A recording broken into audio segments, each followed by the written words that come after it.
tomar os vossos assentos aí. Fiquem à vontade, fiquem no espírito. Continue nesse espírito de adoração.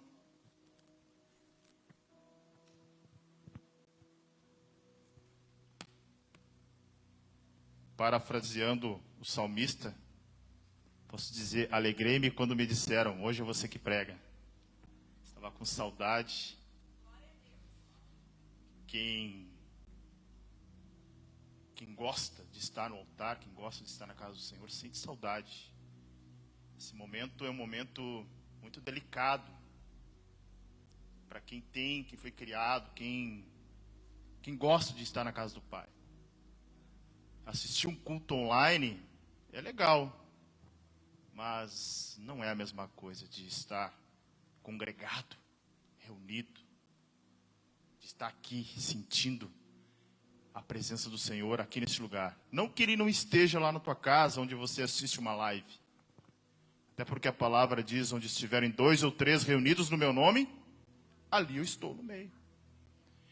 E sabe que antes de vir para cá, eu assisti o culto anterior, até para ministrar a ceia para Jô, para minha sogra, que ficaram em casa. E daí o apóstolo agora lê esse salmo também, Salmo 126. E eu digo para você nessa noite, Deus quer falar conosco através desse salmo. Porque quando o apóstolo me falou para trazer uma palavra, eu disse, bom, vamos estudar aqui alguma coisa que o Senhor colocou no meu coração. E o primeiro texto que ele colocou no meu coração, eu quero ler com vocês, está lá no Salmo 137. Depois vocês vão entender o porquê do Salmo 126. Salmo 137.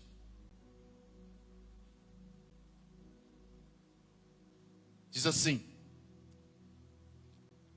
o título da minha Bíblia fala em Canto do Exilado. Junto aos rios de Babilônia, nos assentamos e choramos, lembrando-nos de Sião. Nos salgueiros que há no meio dela, penduramos as nossas harpas. Pois aqueles que nos levaram cativos nos pediam canções, e os que nos atormentavam, que nos alegrássemos, dizendo, cantai-nos um dos cânticos de Sião. Como, porém, entoaremos o cântico do Senhor em terra estranha? Se eu me esquecer de ti, ó Jerusalém, que a minha mão direita perca a destreza, que se apegue a língua ao paladar, se não me lembrar de ti, se não preferir Jerusalém, a minha maior alegria. Quando eu estava pensando e meditando na palavra do Senhor e pedindo para que Deus me colocasse algo no coração para entregar nessa noite, Deus me levou para esse salmo e depois para o outro salmo 126.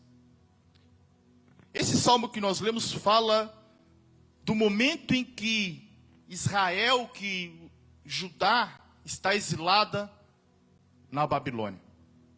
Está cativo na Babilônia. O pastor Vinícius falou no culto anterior que toda vez que Israel se distanciava do Senhor, o Senhor vinha com um juízo, e depois eles voltavam o rosto para o Senhor, ele novamente perdoava e Israel se encontrava com o Senhor. Mas chegou um determinado momento da história de Israel, em que os reis eram maus, que os reis eram pecaminosos. Depois de Salomão, o reino se divide. O filho de Salomão, que assume o trono, ele rege com mão de ferro. E o reino se divide naquele momento. O reino do norte, com capital Samaria, reino do sul, Judá, com capital em Jerusalém. Os reinos estão divididos. E se nós resgatarmos um pouquinho a história, nós vamos ver que, uma cronologia bíblica, que o povo, depois dos patriarcas, que teve cativo no Egito, por 430 anos cativo no Egito, o Senhor levanta Moisés como seu libertador. Depois, por intermédio de Josué, eles entram na terra prometida. O povo começa a ser julgado por juízes, até chega um momento em que eles pedem um rei, e Deus usa Samuel para ungir a Saul. Saul é o primeiro rei de Israel, a pedido do povo.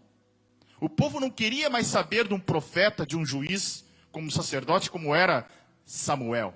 O povo pedia, me dá um rei, nós queremos um rei, nós queremos alguém que governe com vara de ferro, um homem de exército, um homem de batalhas, alguém que peleje por nós. E o Senhor usa Samuel e Samuel unge a Saul. Todos nós sabemos a sequência dessa história. Na sequência vem Davi, e depois de Davi vem Salomão. Só que Davi teve um sonho de construir o templo do Senhor. E por ser um homem de sangue, o próprio Senhor disse, olha, por intermédio do profeta Natã, não será você que vai construir, porque a sua mão tem sangue, será o seu filho. Mas aquela casa era esplêndida. Aquela casa era absolutamente magnífica. Diz a palavra do Senhor que os ouros que tinham na coluna daquele templo eram incontáveis. Eram incontáveis. Só que acontece um desastre na história. Assume o filho de Salomão e o reino se divide.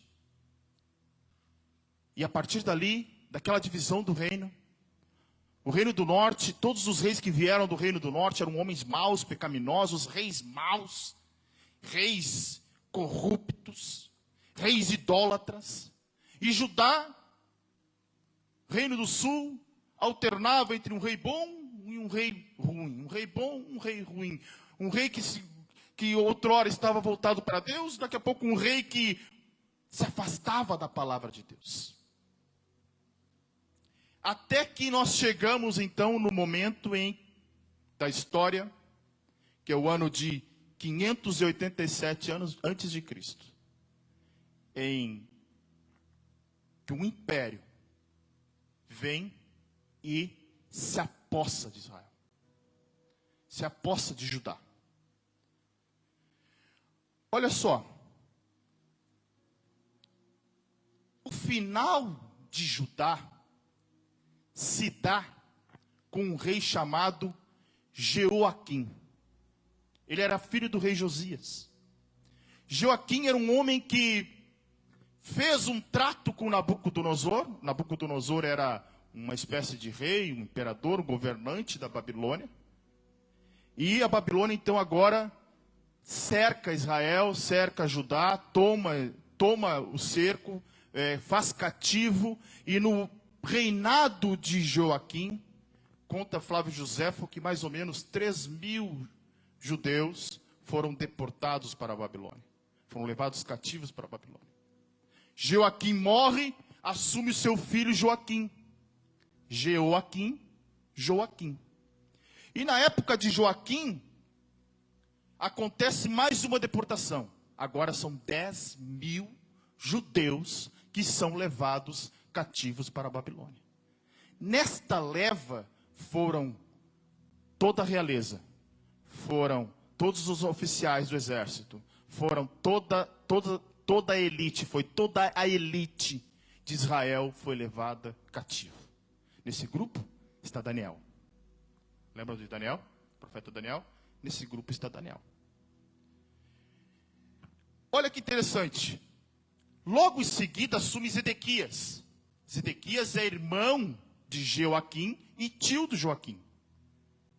Eles foram mortos, todos eles mortos, agora assume Zedequias. Até então, a Babilônia tinha feito o quê? Tinha cercado, tinha levado, tinha feito, pegado os despojos ali da guerra, tinha levado o ouro, tinha levado os utensílios da casa. Pegaram tudo que era utensílio do altar, tudo que era utensílio daquele templo magnífico, e levaram para a Babilônia. Até então. Assume Zedequias, e Zedequias faz algo muito parecido que Joaquim fez. Deu uma palavra para Nabucodonosor, e depois descumpre a palavra. O que Nabucodonosor faz? Agora ele entra com toda a ira em Israel. Sabe o que ele faz? Ele coloca fogo no templo do Senhor, ele toca fogo no palácio real, ele destrói as muralhas de Jerusalém. Não era um vírus. Era a destruição total. Não restou absolutamente nada. Nada. Existem 3 profetas na Bíblia que são temporâneos, são contemporâneos nessa passagem. Jeremias, Ezequiel e Daniel. Daniel foi levado porque Daniel fazia parte da elite. Se você ler Daniel capítulo 1, versículo 4, você vai ver que Daniel fala, olha, e todos aqueles estudiosos, todos os doutores, todos aqueles que tinham conhecimento na ciência, foram levados, até porque Nabucodonosor era esperto, né? Ele pegou toda a elite, toda a ciência, tudo aquilo que Israel tinha de bom e levou para o templo, óbvio, pelo seu palácio, melhor dizendo. Levou toda a elite, levou todos os sábios de Israel. Todos os cientistas que haviam naquela época, ele levou para o seu palácio. E Daniel estava no meio. Já Ezequiel também foi cativo. Só que Ezequiel não foi para dentro do palácio. Ezequiel ficou no campo, ficou no meio do povo ali que fazia serviços braçais, que estava praticamente como escravo lá na Babilônia. E Jeremias foi um profeta que ficou naquela terra arrasada, destruída, que foi Jerusalém. Acabou. A glória do templo se foi. A glória do templo não existia mais. Não existia mais nada. O que eu quero dizer com essa palavra? O tema da minha mensagem é: Deus libertará o teu cativo. Deus libertará do teu cativo. Amém? E o salmo que nós lemos na abertura fala, olha, junto aos rios da Babilônia, nos assentamos e choramos, lembrando-nos de Sião. Assim estava o povo de Israel. Um povo alegre, festeiro. Nos salgueiros que há no meio dela, penduramos as nossas harpas. Pois aqueles que nos levaram cativo nos pediam canções, e os que nos atormentavam que os alegrássemos, dizendo, cantai um dos cânticos de Sião, como porém entoaremos o cântico do Senhor em terra estranha? Assim estava Israel. Cativo. Esse cativeiro babilônico durou 70 anos. 70 anos durou esse cativeiro.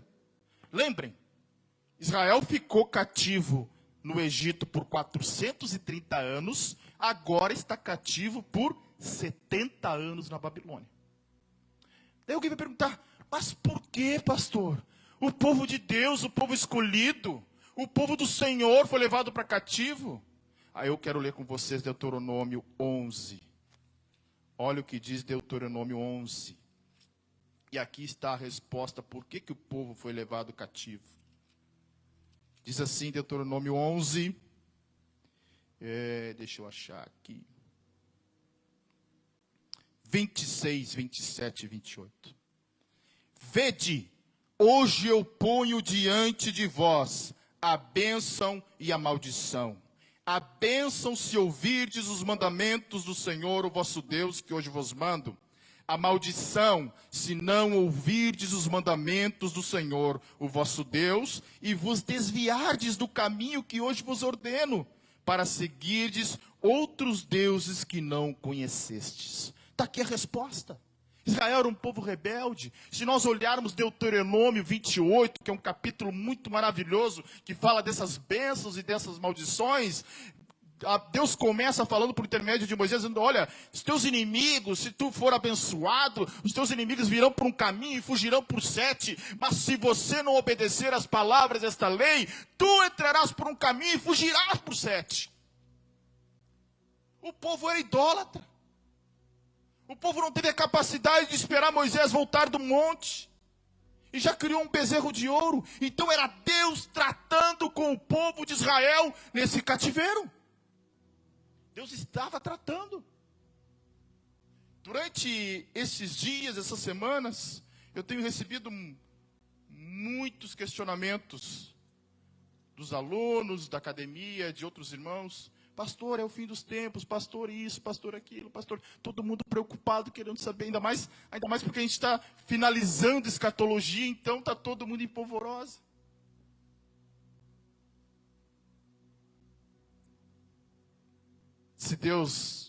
Se é juízo de Deus, se é trombeta, se é cavalo, se é isso, se é aquilo, sossega o coração. Só saiba que é um tempo que Deus quer nos tratar. Deus quer nos tratar nesse tempo. Como o apóstolo falou, nós não vamos mais pregar da mesma forma. Nós não vamos mais fazer a obra do Senhor da mesma forma. Eu não creio nisso. Eu creio que será diferente. É aquele ditado, é agora que nós vamos separar os homens dos meninos. Porque agora nós vamos ver quem é mesmo e quem não é. Porque lá fora, mas cadê as igrejas que ministram dom de cura? Por que vocês não vão nos hospitais? É assim que o povo está falando lá fora. E nós como igreja estamos como? Amedrontados? Cativos em nossas casas? Chegou a hora e o Senhor está nos dando a oportunidade de nós pregarmos o evangelho do reino, pregarmos o evangelho, as boas novas do Senhor, como ela deve ser pregada, como João pregava. Amém? E olha só, esse cativeiro dura 70 anos, até a Babilônia ser derrotada pelos persas. Os persas derrotam a Babilônia e continuam mantendo o povo cativo. Só que, e aqui começa a minha mensagem, aconteceu um primeiro retorno de judeus do cativo para Israel. Esse primeiro retorno é a reconstrução do templo por intermédio de Zorobabel. Todos nós conhecemos Ageu 2:9 que diz, né? A glória desta última casa será maior do que a primeira. Mas olha que interessante, e abra comigo Esdras capítulo 3, versículo 12 a 13. Esdras capítulo 3, versículo 12 a 13. Estamos no meio da reconstrução, primeiro retorno, primeiro grupo de judeus saindo do cativo. Isso se dá por 535 a.C. ali. Né? Esdras capítulo 3, versículo 12 e o versículo 13. Diz assim. Vamos ler o 11. O 10. Esdras 10. Quando os edificadores lançaram os alicerces do templo do Senhor, apresentaram-se os sacerdotes, trajando suas vestes e com trombetas, os levitas, filhos de Asaf, com símbolos, para louvarem ao Senhor conforme a ordem de Davi, rei de Israel. 11. Cantavam alternadamente, louvando e rendendo graças ao Senhor. Ele é bom, o seu amor dura para sempre sobre Israel. E todo o povo levantou grande brado quando louvaram ao Senhor, por se terem lançado os alicerces da casa do Senhor, os alicerces da reconstrução do templo. Muitos, porém, dos sacerdotes e levitas e cabeças de família mais idosos, que tinham visto a primeira casa, choraram em alta voz, quando viram o fundamento desta casa sendo lançado. Mas muitos levantaram a voz com gritos de alegria, de maneira que não se podia distinguir as vozes de alegria das vozes do choro do povo, porque o povo bradava em tão alta voz e o som se ouvia de muito longe. Zorobabel era uma espécie de um governador, então esse primeiro retorno, ele coloca no seu coração o intuito de reconstruir o templo. E essa passagem que nós lemos fala deles lançando os alicerces dessa casa. Então os sacerdotes mais antigos que viram a beleza do templo de Salomão começam a chorar em alta voz. Certamente lembrando da glória daquela casa, do ouro, da beleza, do esplendor que aquele templo do Senhor tinha, e agora eles viam com pedras brutas, algo começando do zero, do nada. Aí Ageu, que também é contemporâneo, diz, a glória desta última casa será maior do que a primeira. a glória, a presença do Senhor será maior do que a primeira. Sabe por quê, irmãos? Porque esse cativo curou Israel. Esse cativeiro tratou o povo de Israel. Esse cativeiro curou Israel de sua idolatria. Amém? Tivemos depois, tivemos um intervalo entre o primeiro retorno e o segundo retorno. 57 anos. O segundo retorno acontece em 458 depois de Cristo. Lembrando que se a gente está falando, melhor, antes de Cristo, falando antes de Cristo, a data vem regredindo, ela vem diminuindo. Então, o primeiro retorno foi 535, o segundo retorno foi 458. Agora acontece algo fantástico. E eu quero que você leia comigo esse mesmo livro de Esdras, capítulo 10. Esdras 10. O capítulo 9 vai falar da oração de Esdras. E nos 10, olha o que acontece. Enquanto Esdras orava e confessava, chorando, prostrado diante da casa de Deus, ajuntou-se a ele, de Israel, uma grande congregação de homens, mulheres e crianças.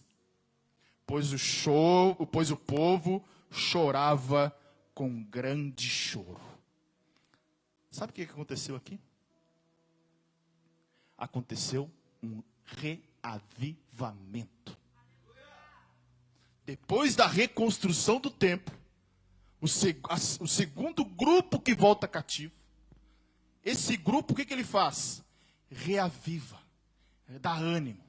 Quando a gente fala de avivar, reavivar, a gente fala de algo que já foi muito vivo e esmureceu. Abacuque vai falar nesse lindo cântico que nós cantamos aqui, que talvez é uma das passagens mais lindas da Bíblia. Abacuque fala em capítulo 3, versículo 2, aviva a tua obra, ó Senhor. Aviva a tua obra. Esse é o momento em que o Senhor está avivando a sua obra.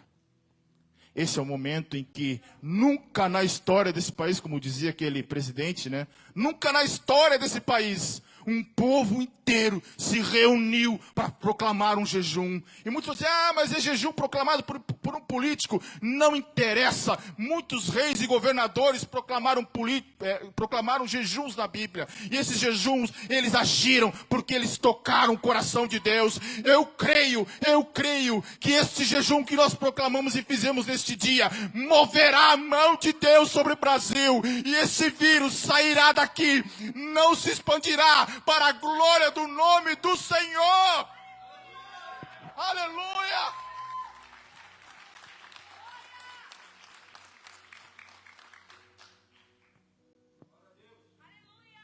Mas pastor, teve gente que nunca fez jejum, não interessa, acordou, avivou. Mas tem gente que nunca pegou a Bíblia em casa, não interessa, está pegando. É para isso que momentos como este vêm. É para isso que momentos de cativeiro chegam. É para acordar, é para avivar. É para isso que momentos assim chegam, meus irmãos. Ou vocês acham que a perseguição vai ser barbadinha? Vai ser melzinho na chupeta, mamão com açúcar. Não teve agora em Santa Catarina. 5 irmãs orando em casa às 3 horas da tarde. A polícia bate lá e diz, decreto está dizendo, não pode culto nem culto doméstico. Verdade. Verdade. Vai ser assim. E aí?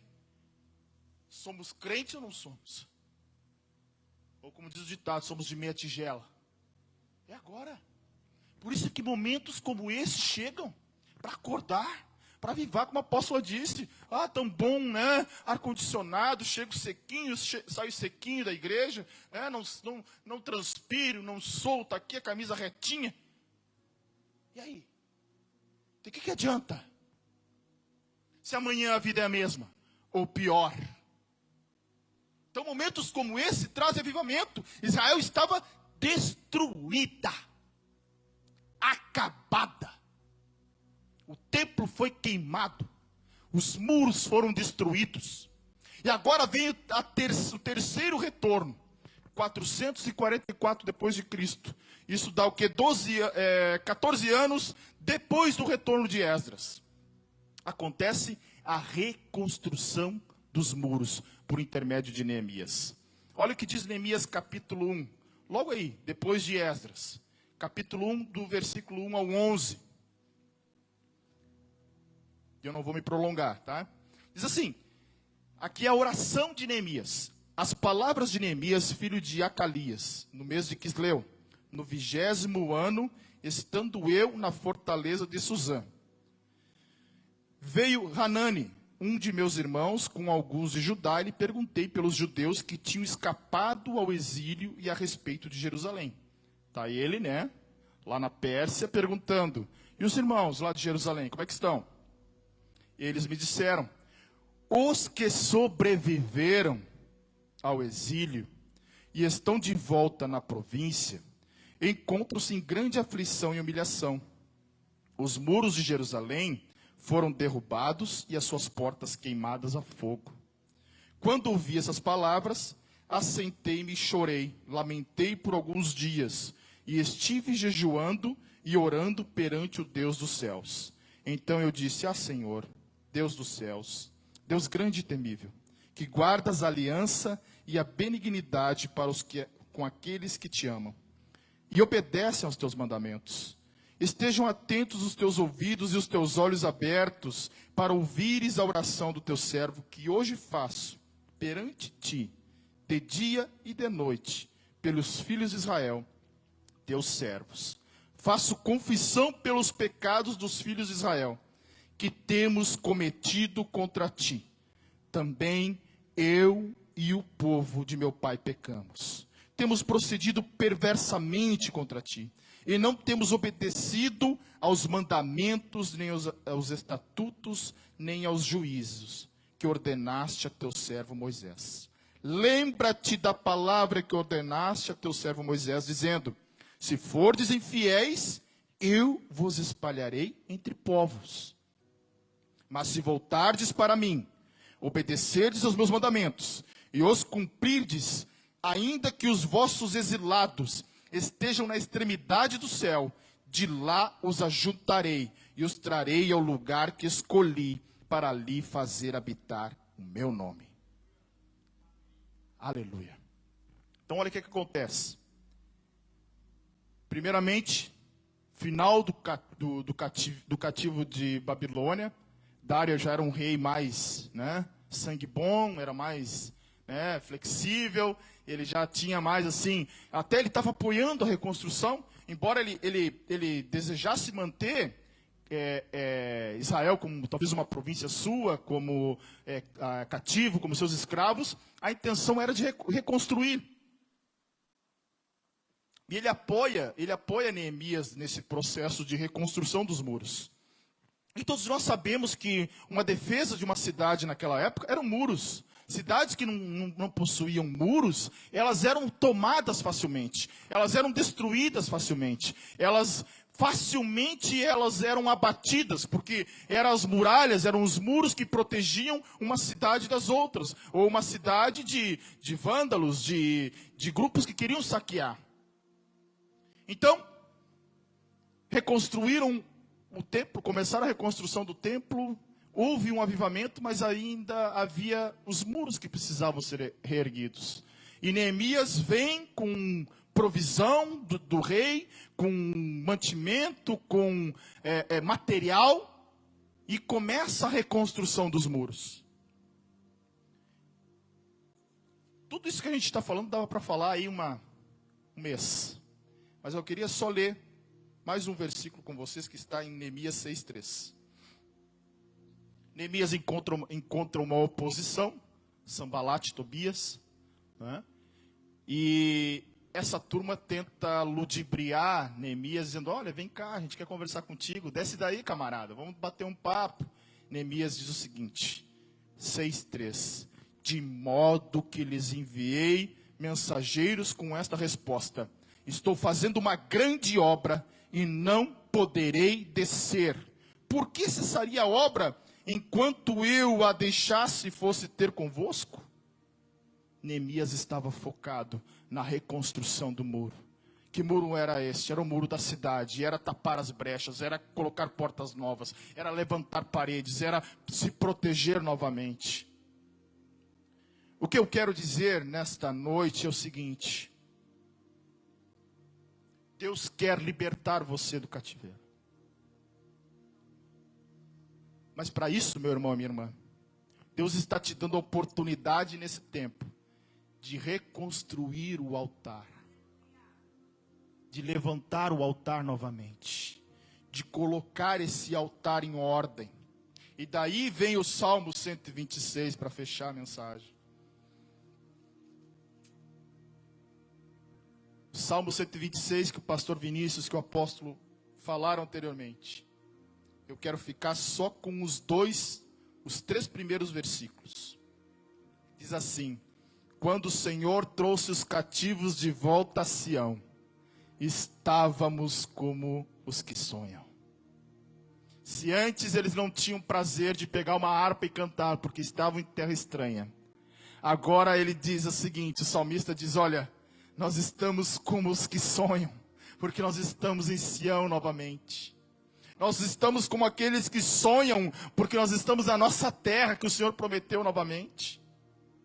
Talvez você está pensando: mas Senhor, que prazer eu vou ter de louvar, porque os dias de amanhã são maus e não há perspectiva. Eu te digo, meu irmão, não importa as circunstâncias dessa vida, se nós estamos no Senhor, nós estamos como aqueles que sonham. Se nós estamos no Senhor, nós estamos como aqueles que sonham, porque não importa a circunstância da vida, não importa os momentos, aquilo que nos cercam, a própria palavra diz: 1000 cairão ao teu lado, 10.000 cairão à tua direita, mas tu não serás atingido.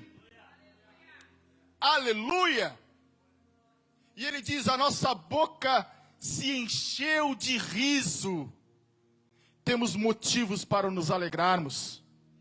Os salgueiros nunca mais verão as nossas harpas. Os salgueiros nunca mais verão as nossas harpas.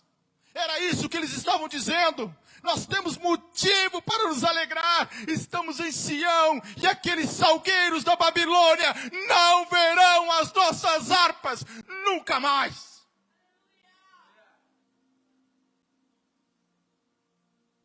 Pastor Vinícius disse, né? Nós não somos daqueles que retrocedem.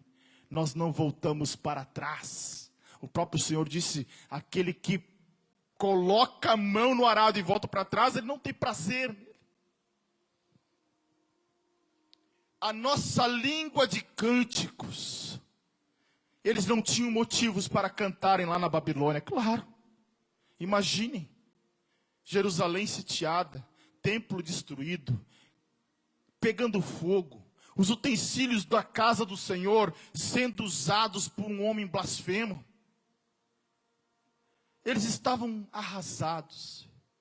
Mas Deus levanta homens durante 3 retornos para restaurarem o altar, para trazer um avivamento para Israel e para reconstruírem os muros. Eu te digo, meu irmão, nessa noite, reconstrua o altar do teu coração, te dedique ao Senhor, aproveite esse tempo e leia a Bíblia, tenha um prazer de ler a Bíblia, tenha prazer de se relacionar-se com a palavra do Senhor, tenha prazer de meditar e viver a palavra do Senhor, porque você diz: olha, eu quero ir lá ouvir um profeta. A gente conhece muita gente que faz isso, né? Eu vou para a igreja tal, porque lá tem o profeta, o homem de Deus. Está aqui a boca de Deus para ti.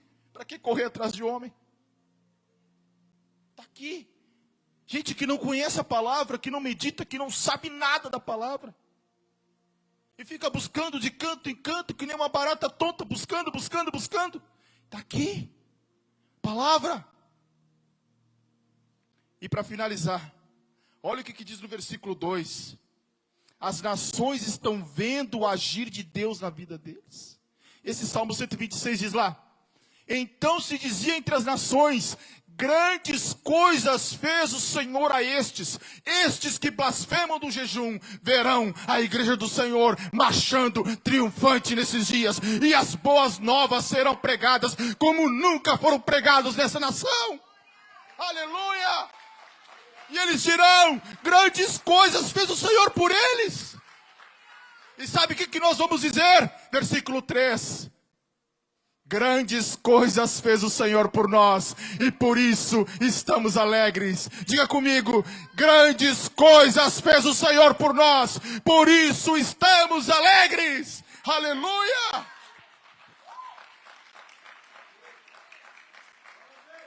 Glória a Deus! Aleluia! E ele finaliza dizendo, né, sobre as correntes do Neguebe, as fontes puras, a fonte da palavra de Deus, a palavra do Senhor. Então, é momento de consertar o altar, organizar, colocar as pedras em ordem, se reavivar por intermédio da palavra, da oração e do jejum. Aproveite esse momento em que você se aproximou do Senhor e faça disso um hábito na tua vida. Hábito é aquilo que a gente faz todos os dias. Você já faz automaticamente, levanta, vai para o banheiro, escova os dentes, lava o rosto, ou talvez vai direto para um banho. É hábito. Faça da leitura da palavra, não somente a leitura, mas viver a palavra. Faça disso um hábito. Amém? Eu quero te convidar para ficar de pé.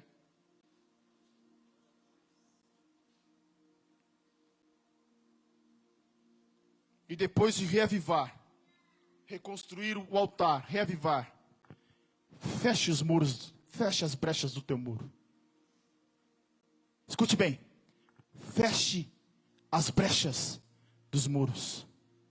Que brechas são essas, pastor?